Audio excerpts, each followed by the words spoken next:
मग या मुख्यमंत्री पदाच्या रेसमध्ये पुन्हा एकदा पटोलेंचं नाव आलंय। काँग्रेस प्रदेशाध्यक्ष नाना पटोले हेच पुढील मुख्यमंत्री होतील असा दावा काँग्रेसच्या बैठकीमध्ये करण्यात आला आहे। काँग्रेस नेत्यांनी नागपुरातील बैठकीमध्ये हा दावा केल्याची माहिती आहे। नागपुरातील 6 ही जागा लढणार असाही दावा करण्यात आला आहे। तर काँग्रेस नेत्यांच्या या दाव्यामुळे मवियामध्ये मात्र बिघाडीची शक्यता आहे। विधानसभा निवडणुकीत विदर्भातून काँग्रेसला सर्वाधिक जागा मिळतील आणि नाना पटोले हेच मुख्यमंत्री बनतील असा विश्वास काँग्रेस आमदार विकास ठाकरेंनी लोकशाहीशी बोलताना व्यक्त केला आहे। तर त्यांच्याशी संवाद साधलाय आपले प्रतिनिधी ज्ञानेश्वर पवार यांनी। आपल्यासोबत काँग्रेसचे शहराध्यक्ष तथा आमदार विकास ठाकरे भाऊ, काय सांगाल आपण? नाना पटोले मुख्यमंत्री व्हावे अशी इच्छा व्यक्त केली आहे। ही इच्छा तुमची वैयक्तिक कार्यकर्ता म्हणून आहे की पक्षाची? मला वाटते की काल ज्या पद्धतीनं सभागृहात सर्वांची इच्छा होती, सगळे नेते विदर्भातले होते आणि ज्यांनी बोलून दाखवलं, त्याच्यावरच माझं भाष्य होतं की विदर्भातून जास्तीत जास्त आमदार निवडून गेले तर मला वाटतं की विदर्भीय जनतेला न्याय हायकमांड देईल। हायकमांडला आम्ही सगळे नेते जाऊन सांगू, साकडं घालू। आणि हे केव्हा की विदर्भातून जास्तीत जास्त आमदार निवडून आल्यावर।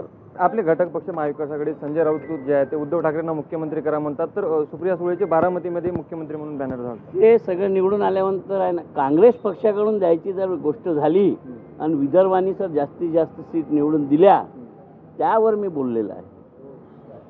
हे होते विकास ठाकरे। तर विदर्भातून जास्तीत जास्त जागा जर निवडून जर आल्या तर मुख्यमंत्रीपदी जे आहे ते नाना पटोले यांची वर्णी लावावी अशी मागणी काल विकास ठाकरे यांनी बोलून दाखवली आहे। लोकशाही मराठी करता मी ज्ञानेश्वर पवार, नागपूर। बघा, प्रत्येक पक्षाच्या कार्यकर्त्यांना नेत्यांना वाटतं की आपल्या पक्षाचा मुख्यमंत्री व्हावा हे स्वाभाविक आहे। त्यामुळे महाविकास आघाडीमध्ये जो काही निर्णय होईल त्यावेळेस सगळे निवडणुकीच्या नंतर हायकमांड याच्यावर बसून निर्णय घेईल।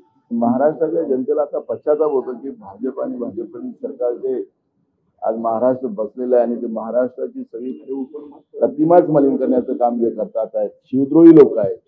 आणि त्याच्यामुळे हे विषय आमच्यासाठी महत्वाचे आहे। खाली चर्चा कार्यकर्त्यांमध्ये असली, त्याला फार काही आता तो विषय आमच्यासाठी आज महत्वाचा नाही।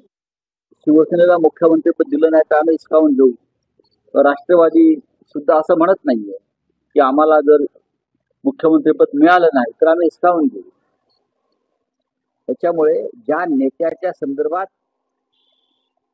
अशा प्रकारचं वक्तव्य केलं जातं त्या नेत्याला अशी वक्तव्य अडचणीची ठरू शकतात। नाना पटोले अत्यंत संयमी नेते आहेत काँग्रेस पक्षात, निस्वार्थी नेते आहेत काँग्रेस पक्षात। ते पक्षाच्या विजयासाठी अथक परिश्रम करतात। त्याच्यामुळे त्यांच्या समर्थकांनी त्यांना अडचणीत आणण्याचं काम करू नये। लोकशाही मराठी ऐका, पहा, जागरूक रहा।